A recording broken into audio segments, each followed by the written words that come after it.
damage from Hurricanes Irma and Maria is still very visible on the U.S. Virgin Islands. More than a month after Maria moved through, the islands are still struggling to recover. We're joined tonight by media entrepreneur and independent journalist Peter Bailey. Peter was there recently, and you may remember he sent us a report showing the terrible conditions in the days after the storm. Peter, great to have you here. And I follow you on social media, and you really have done a great job of putting a spotlight on the Virgin Islands. But now that you're here, first, welcome here, and tell us, what's the situation like down there? It's still, you know, Elliot, and thank you guys for having me. It's still, electricity is still out. Phone service is still bad. You know, 2 months later, first it was Maria, then Irma, and we're still in a reality that still the progress isn't there.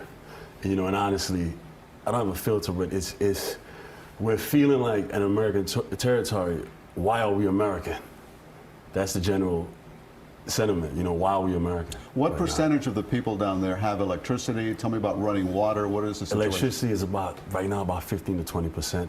Running water, it's, you know, I was bathing in buckets of water, man. You know, chopping wood in the woods to cook. And what I will say though, it's interesting the resilience of our people, because we've took care of each other.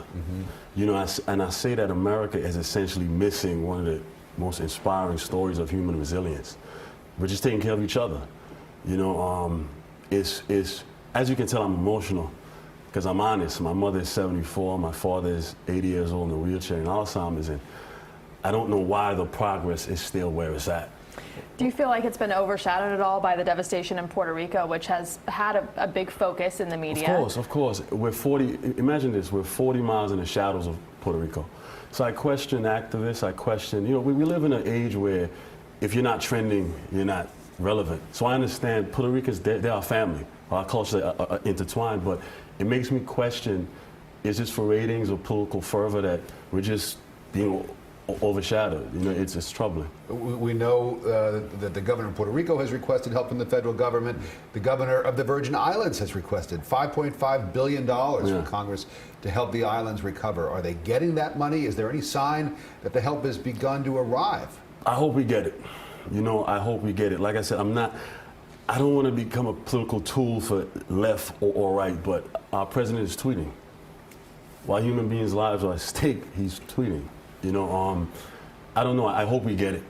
I hope that this sheds a light on us. You know, I hope this sheds a light on us beyond being caricatures and implication. Peter, what can people do to help the Virgin Islands? I know, for example, my wife is from Puerto Rico, and it took her weeks and weeks just to get a generator to her family there. What can people here do to help the folks in the Virgin Islands? Tim Duncan has a relief fund. I think his website is youcaring.com. There's a slash.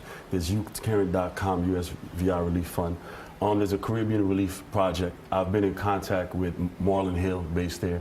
They're trying to get some goods down there. I think we're going to send 30 to 50 containers down there. But, you know, people could just remember that we're human, you know, forget the bipartisan, color issues, politics, and understand this is a human story. And we're Americans, too.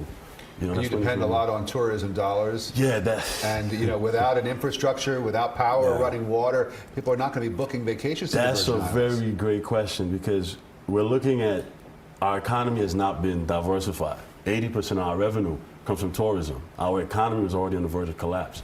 About 15,000 kids from the local high schools have left. You know, I do a lot of work in the high schools down there, and we're very scared that our population, the geography of it shifts. Because, you know, developers swoop in, people will just give up their property, their homes.